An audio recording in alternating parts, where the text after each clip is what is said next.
Bien le bonjour et bienvenue dans ce nouvel épisode de la galerie.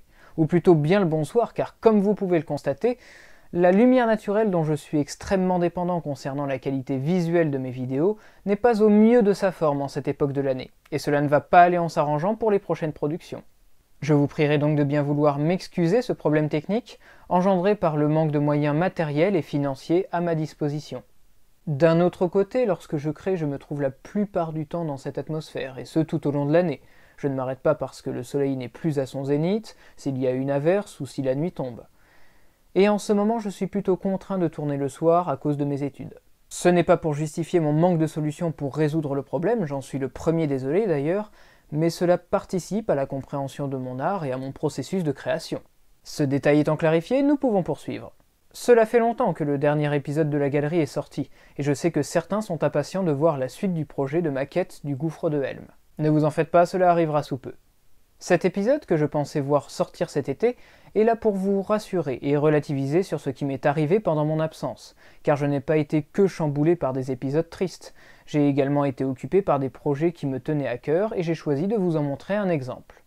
Quel genre de cadeau offrez-vous pour les anniversaires? Un voyage, un vêtement? Ce n'est pas toujours évident de choisir, n'est-ce pas? Cela m'arrive d'en acheter des tout faits, mais ce que je préfère par-dessus tout, c'est les réaliser moi-même, ne serait-ce que pour l'attachement que l'on porte à un être cher. Je me sens plus fier et heureux de voir cette personne découvrir le fruit de mon labeur, réaliser le temps et l'investissement que cela a nécessité. Le cadeau vient de vous, de vos tripes, de votre sueur, mais il rend surtout le lien qui vous unit à cette personne unique. Ici, il me fallait réaliser une sculpture, le buste d'un personnage bien connu dont les aventures m'ont ouvert très tôt au monde de l'illustration. C'est avec ce personnage que j'ai fait mes premières armes en dessin, mais il fallait à ce moment que je m'y attaque en 3 dimensions. Pour ce faire, j'ai commencé par prendre une boule d'argile séchée depuis longtemps, boule d'argile composée des restes, des chutes que j'ai rassemblées lors de la première séance du nouveau chantier de la maquette du gouffre de Helm. A priori inutilisable, en tout cas certainement plus modelable, elle allait me servir néanmoins de support pour constituer tout autour la tête. Cela allait apporter une stabilité à l'ensemble et m'éviterait d'utiliser de la matière fraîche. Au début, l'assemblage est difficile, même si j'humidifie, l'argile nouvelle a du mal à emprisonner l'ancienne. Il faut jouer d'épaisseur et presser simultanément avec chaque main à de multiples reprises pour réussir à les lier. À force, j'obtiens enfin un noyau que je peux travailler pleinement. J'en profite pour ajouter de la matière afin que ce noyau atteigne un volume suffisant pour se faire véritablement le support du visage. Lorsque c'est atteint, je le laisse de côté pour réaliser cette fois la base du buste. Je ne me destine à réaliser que les épaules, le début des bras et le haut du torse, de façon alignée afin que cette base soit assez large et d'un seul bloc, car j'ai besoin qu'elle soutienne une grande tête. De surcroît, cela sera la seule partie en contact avec un élément extérieur, d'où la nécessité de la faire plus résistante que le reste. Bien évidemment, il me faut la surmonter en mettant le cou sur lequel poser la tête. Je le fais assez long pour pouvoir l'insérer par-dessous. Une fois qu'il me convient, je prends la tête, creuse un trou pour accueillir le cou, et je lie les deux en ne manquant pas de bien combler le moindre jour pour que ces parties se scellent ensemble. Une fois que j'ai obtenu le corps de la sculpture, je lisse un peu la surface pour mieux me rendre compte du volume dont je dispose et comment je devrais y intégrer les détails. Le premier qui me vient à l'esprit est le nez. Assez conséquent, il faut que je le place en premier lieu si je veux poursuivre. J'arrache donc un gros morceau d'argile et je forme une boule. Je creuse la surface du corps pour me permettre de l'intégrer facilement, exactement comme lorsque j'ai joint la tête au buste. Mais il faut que je le fasse avec précaution, car si je mets trop de force, le dos du crâne s'aplatira. Je vise donc légèrement le nez pour que l'argile humide se colle au fond de la cavité. Mon mouvement fait bouger la tête que je soutiens avec mon autre main. À force, mon geste d'accompagnement vient faire pencher cette tête, légèrement en arrière. À ce stade, je ne sais absolument pas à quoi ressemblera la statue, ni quelle sera sa pose. J'y vais à l'instinct, et sans doute ce mouvement m'a-t-il influencé par la suite. Maintenant que le nez est placé, je rajoute encore de la matière pour régulariser la surface et je lisse de nouveau. Je viens coiffer la statue d'un casque, et une fois que ce casque est sommairement obtenu, j'en dégage la chevelure. Après la chevelure viennent les moustaches, l'une après l'autre. En les façonnant et en les appliquant au visage, mes doigts ont griffé la base du cou et je m'empresse de réparer cette erreur. L'argile a cet avantage qu'on peut sans cesse revenir dessus. C'est vraiment un matériau très pratique, très commode et une technique très libre. Je vous la recommande si vous voulez vous lancer dans la réalisation d'une sculpture quelle qu'elle soit. Moi-même, je n'en ai pas réalisé beaucoup. Je suis encore au début de ma formation et je ne fais encore que des sujets simples. Alors pourquoi pas vous ? Une fois que la pilosité a été obtenue, j'ajoute les oreilles, puis les petites joues bien rondes au-dessus des moustaches. Ici, pas besoin de creuser de trous pour ces petits éléments simples et légers. L'humidification suffira à bien les fixer pour qu'ils ne tombent pas. De même pour le haut du casque. Mais toute cette masse additionnée à la tête me fait douter. Il est possible que le cou, très fin en comparaison, se fissure ou ne supporte plus le poids au bout d'un moment. Je l'élargis donc et en profite pour m'intéresser vraiment au mouvement que je veux donner à ce buste. Je ne veux pas qu'il soit statique, mais au contraire que le personnage ait l'air de s'animer. J'opte pour une inclinaison de la tête sur le côté. Penché, le cou est bien visible, mais ce qui va réellement donner du dynamisme reste à faire.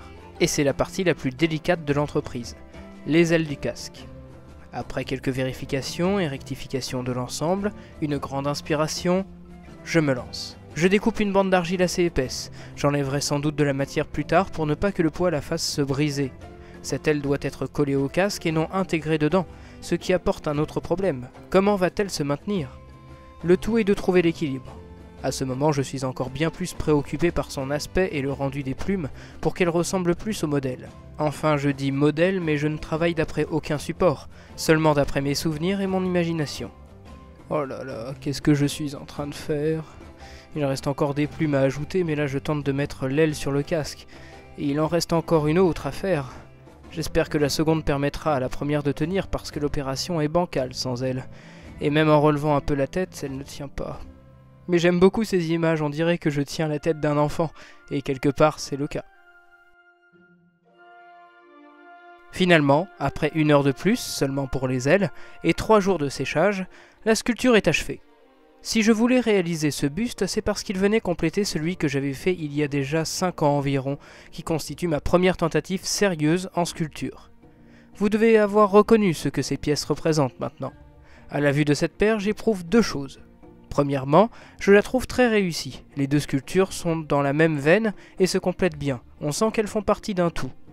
Mais le second point, c'est que malgré le fait qu'il n'y ait eu entre ces 2 pièces qu'une seule autre réalisation, mon style et ma maîtrise de l'argile a considérablement évolué et cela se ressent. Pour celle d'il y a 5 ans, le seul dynamisme se trouve dans la natte que j'ai réalisée tombante sur l'épaule, de peur de ne pas pouvoir en représenter une complète. Vous pouvez voir au passage que les cheveux et les moustaches sont obtenus par grattement. Avec mon scalpel, je viens dégrossir les volumes pileux en creusant des stries. Ces empreintes donnent plus de présence aux pièces avec la force de détail.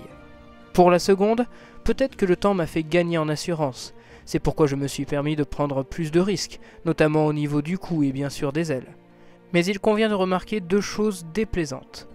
Il a fallu que j'ajoute un support sous le crâne car, à force de la modeler sur la plaque de bois, l'eau s'est accumulée et a fait office de colle. Par conséquent, lorsque je l'ai séparée de cette plaque, la sculpture n'a pas supporté le poids du crâne, lié au mouvement que je lui ai donné, et a basculé en arrière. Je la tenais donc il n'y a pas eu de casse, et j'ai pu rajouter ce bloc qui ne gêne pas la vision de l'œuvre, et qui en plus m'a permis de signer et dater, chose que je n'avais pas faite pour la première pièce. Et pour une raison inexpliquée, la partie au-dessus du nez s'est craquelée. Rajoutant de l'argile pour réparer, le séchage a fait que mon opération a au contraire fragilisé la statue, mais seulement dans la partie gauche. En fait, cela s'est étendu au début des cheveux, mais cela n'est pas allé plus loin. Je ne pense pas que le basculement en arrière ait été la cause de cette fragilisation, car ce problème s'est présenté avant que je n'essaye d'enlever la plaque de bois. Petit aparté, vous avez sans doute noté au passage que les 2 pièces ne présentent pas d'œil, et pour une raison simple. Lorsque j'ai réalisé la première pièce, je débutais réellement et je n'arrivais pas à les rendre vraisemblables par rapport au reste du buste. Ils ne s'intégraient pas bien, cela ne me convenait pas. Comme j'ai repris cette série avec la 2e pièce, j'ai tout simplement estimé qu'il fallait garder cette particularité. J'ajoute que comme il s'agit de personnages fictifs, ce n'est pas vraiment dérangeant. Bref, pour en revenir à la seconde pièce, les ailes ont parfaitement tenu. C'est sans doute ma plus grande fierté sur cette œuvre. Je ne suis peut-être pas allé dans le détail, comme je vous le disais, je suis toujours dans cette première phase d'expérimentation de la matière, mais elles paraissent légères, délicates. Le mouvement de la tête les fait basculer, le basculement fait qu'elles s'effleurent, et cet effleurement vient apporter une dose de douceur qui me laisse présager que j'ai encore évolué. A bientôt pour une prochaine vidéo sur la chaîne de l'atelier.